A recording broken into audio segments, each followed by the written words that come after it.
সেটা হলো এই যে ডোনাল্ড ট্রাম্প যুক্তরাষ্ট্রের প্রেসিডেন্ট নির্বাচিত হলেন, উনি তো দায়িত্ব গ্রহণ করবেন জানুয়ারি মাসে। আলোচনাটা হলো ট্রাম্প দায়িত্ব নেওয়ার পর ট্রাম্প কি বাংলাদেশের উপর কোনো ধরনের স্যাংশন অথবা নিষেধাজ্ঞা, যেটাকে আমরা বলি, সেই ধরনের কোনো নিষেধাজ্ঞা জারি করতে পারেন? এই আলোচনাটা এসেছে এই কারণে যে যুক্তরাষ্ট্রে যে সমস্ত ভারতীয়রা আছে অথবা আমেরিকান হিন্দু যাদেরকে বলা হয়, তারা যারা আছে তাদের মধ্য থেকে, আমেরিকান হিন্দু কমিউনিটির মধ্য থেকে এই ধরনের একটা দাবি উঠেছে। এবার সবাই জানেন যে যুক্তরাষ্ট্রে আমেরিকান হিন্দুরা কিন্তু ট্রাম্পকে একচেটিয়া ভোট দিয়েছেন। বলা হয়ে থাকে আমেরিকান হিন্দু ওখানে যা আছে তার 80% এবার ট্রাম্পকে ভোট দিয়েছে, এবং তাদের ভোটটা কনফার্ম করার জন্য ডোনাল্ড ট্রাম্প কিন্তু তাদের দিওয়ালি উৎসব উপলক্ষে এক্স হ্যান্ডেলে একটা বার্তা দিয়েছিলেন, এবং সে বার্তায় হিন্দু কমিউনিটির কথা, হিন্দু কমিউনিটির অধিকারের কথা, হিন্দু নির্যাতন যারা করছে তাদের ব্যাপারে কিছু বক্তব্য উনি দিয়েছিলেন। এবং তখন হিন্দু নির্যাতনকারী হিসাবে উনি বাংলাদেশের কথা উল্লেখ করেছিলেন, এবং তিনি বলেছিলেন যে বাইডেন সরকার এটা হতে দিয়েছে, বাংলাদেশে নাকি বাংলাদেশের হিন্দুদের উপর নাকি দলবদ্ধ হামলা হচ্ছে, দাঙ্গা হচ্ছে, এরকম।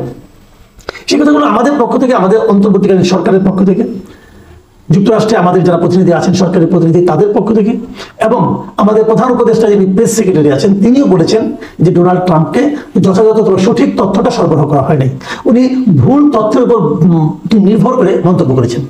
আচ্ছা, আমি যদি ধরে নিই উনি ভুল তথ্যের উপর ভিত্তি করে এই স্টেটমেন্টটা দিয়েছেন, তখন কিন্তু অবধারিতভাবে প্রশ্নটা আসবে, এই ভুল তথ্য ওনাকে কে সরবরাহ করলো, কে? এখন যেন বোঝা যাচ্ছে যে এটা সরবরাহ সম্ভবত করেছে যে আমেরিকার যারা হিন্দু কমিউনিটি আছে তারা। কেন বললাম?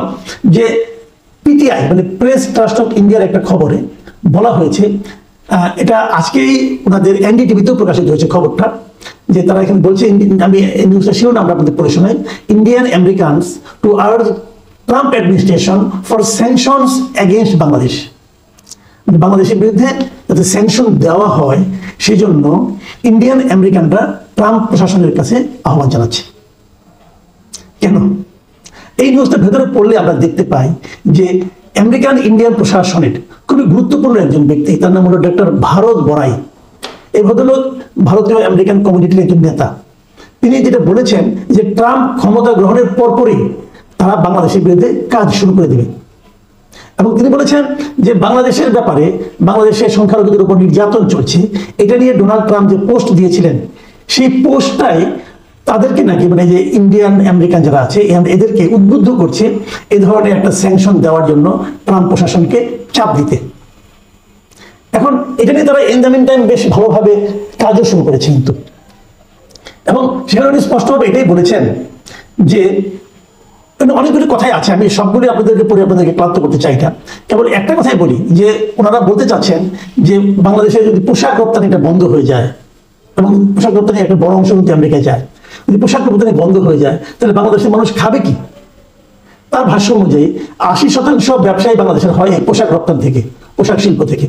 এবং একটা বড় কথা ডক্টর ভারত বড়াই বলেছেন, সেটা হলো উনি বলেছেন যে ডক্টর মোহাম্মদ ইউনূসের যে সরকারটা দেশে এখন আছে এটা আসলে একটা পুতুল সরকার, মানে পাপেট গভর্নমেন্ট, মানে এইভাবে উল্লেখ করেছেন।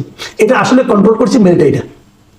এবং উনি বলছেন যে, মানে আমি ওটা পড়ে শোনাই আপনাকে, it is really the army that is in control of the country. মানে আর্মি এই দেশটাকে এখন কন্ট্রোল করছে। আসলে এই কথাগুলো বলা হয় কেন? এই কথাগুলো বলা হয় যে আমেরিকান যে গভর্নমেন্ট আসতেছে তাদেরকে প্রভাবিত করার জন্য।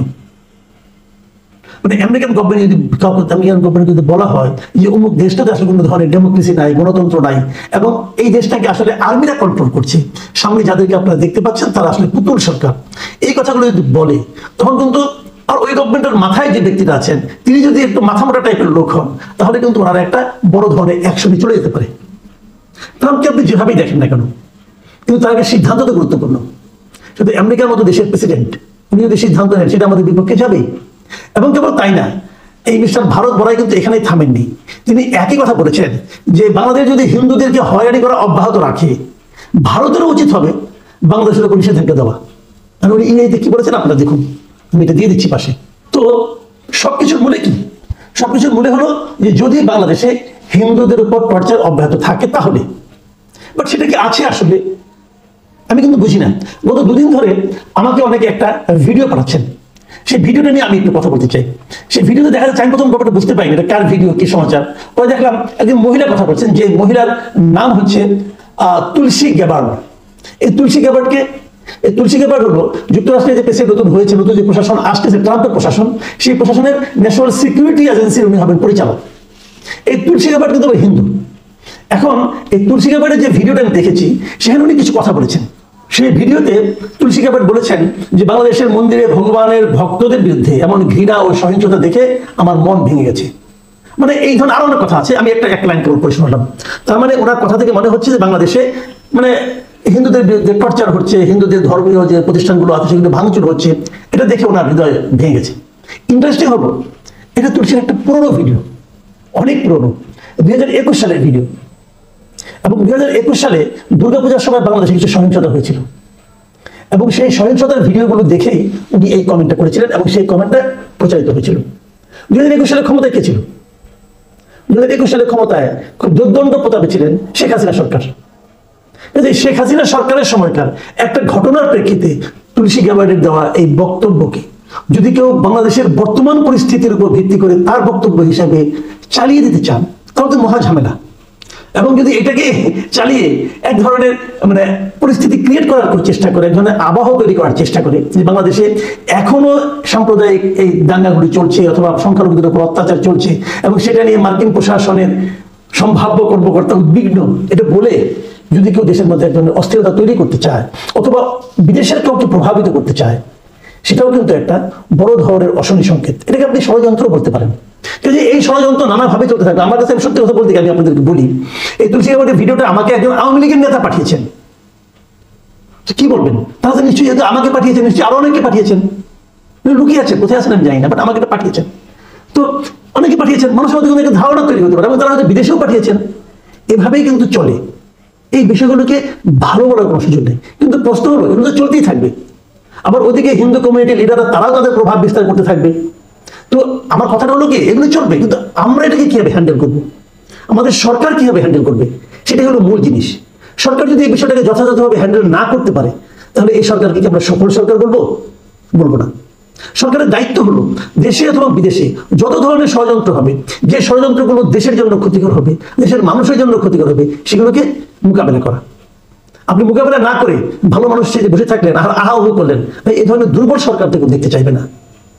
সরকার কি ব্যবস্থা নেয় সেটা আমরা দেখতে চাই।